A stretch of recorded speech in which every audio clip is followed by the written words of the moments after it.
just as you thought, this draft could not be even more exciting. Looks like the Patriots and the Panthers, first reported by Albert Breer in Sports Illustrated, have already laid some groundwork for that number 8 overall draft pick from the Panthers going to the New England Patriots at 15. We're going to talk about the implications for the draft, what the Panthers possibly will have at draft pick number 15, what the Panthers or what the Patriots are going to have to give up in order to get that draft pick, and a little bit more.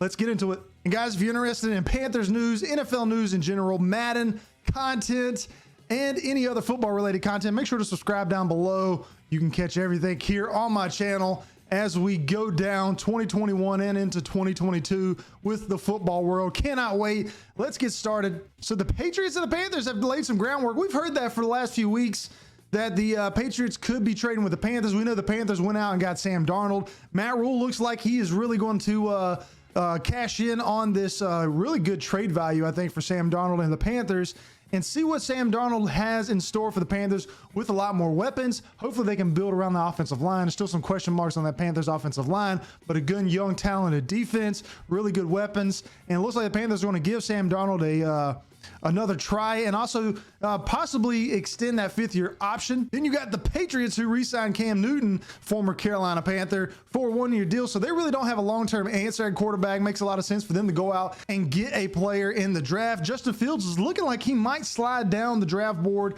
He obviously has some health issues that could be of concern to a few teams, but I think that'd be a really good value for the Patriots to move up and get Justin Fields at the number 8 overall pick. All right, guys, here we are. We got drafted on PFF so that we can do some trades. And I think these first few picks are going to be they're kind of solid, I think, in the most part. Obviously, Trevor Lawrence is going with the Jacksonville Jaguars, then followed by Zach Wilson.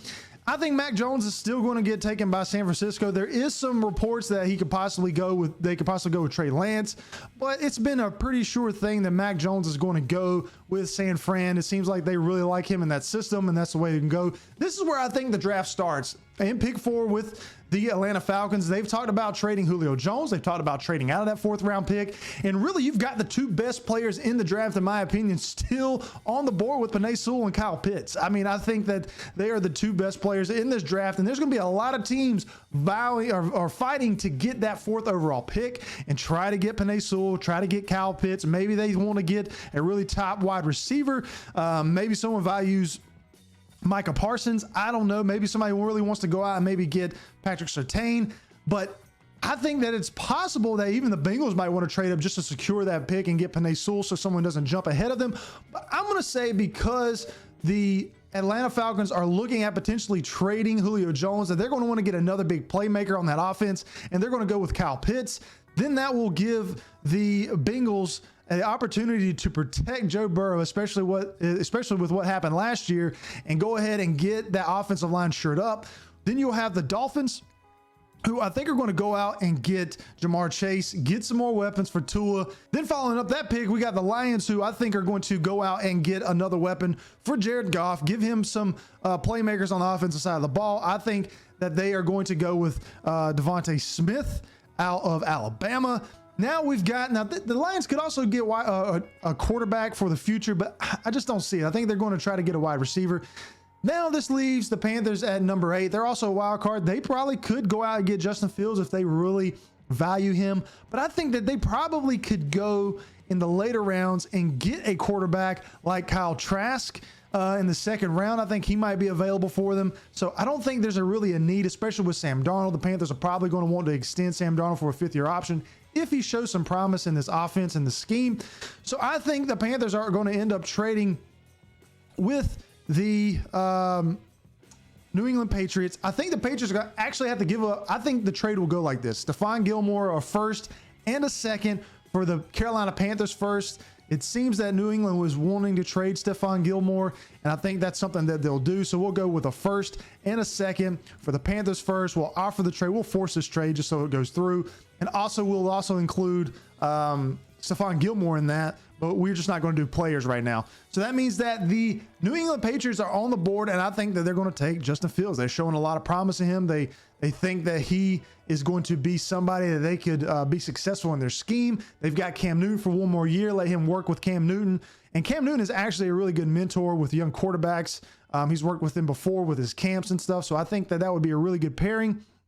So now we've got the Denver Broncos at number 9, and they still need tackle help. I think that they'll probably go with Rashawn Slater out of Northwestern. Follow that up by the Cowboys. I think it's probably in their best interest to go out and get a corner at this position. They also need some defensive line help, but I think the best bang for their buck would probably be getting Patrick Surtain corner help. They really need some secondary help in that secondary, and then follow that up by the New York Giants. Now, the New York Giants could go a few different ways here. They obviously need line help, tackle help, and guard help. They really need offensive and defensive line help. And if I know anything from David Gettleman, is he loves those hog mollies in the middle. I think he's probably going to go with a defensive tackle. That would probably be my guess. He loves big guys. Christian Barmore fills that role. Big guy out of Alabama. Now we've got the Philadelphia Eagles on the board at 12. So here we are at pick number 12. It seems like the Eagles are putting out fillers of maybe teams that want to trade up to 12. It looks like they pretty much believe in Jalen Hurts for the time being. They could trade for Trey Lance, but I just don't see Trey Lance going with the Eagles. They need wide receiver help, but there are some teams that might want to trade up to get him. Maybe the Raiders would want to go up and get a quarterback at this point in time. Maybe the Bears, who knows?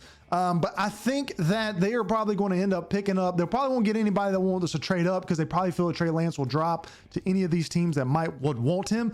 And I think it's going to end up going Jalen Waddle. They're going to get some wide receiver help for Jalen Hurts. Now we've got the Chargers on board who need offensive line help and also secondary help.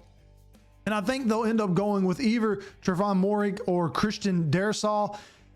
I'm not really sure here, but we're going to just go with offensive line help. Get some help for your young, promising quarterback. Now here we are with the Vikings on the board again. Defensive end help. This seems like this draft really doesn't. There's not a lot of big name guys or really talented defensive end guys, or at least first round draft grade guys in this year's draft, unfortunately. And there's a lot of teams that need defensive line help. And of course, tackle and guard, but that's year round. That's been a problem in the NFL that there's not been enough tackles and guards.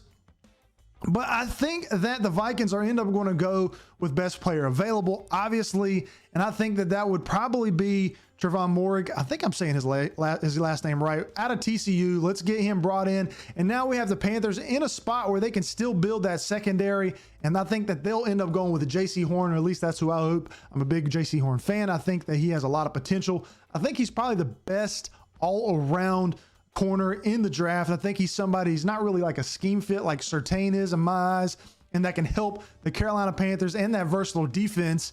And it seems like the Panthers are going to want to build that defense. They went out and grabbed key playmakers on the offensive side of the ball.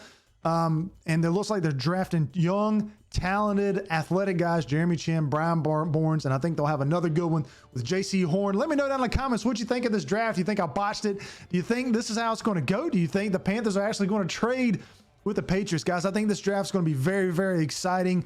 One that I think will be for the memory books when we go back and look, especially with what the Falcons and the 49ers do, and also with what New England does and trying to get their new quarterback of the future.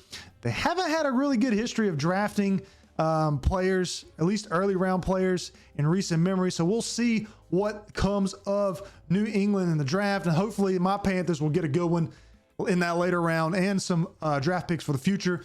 Make sure to subscribe if you like the content and you want to stay updated with all things Carolina Panthers, NFL news, and man content. I'll catch you later. Floopy Donkey out.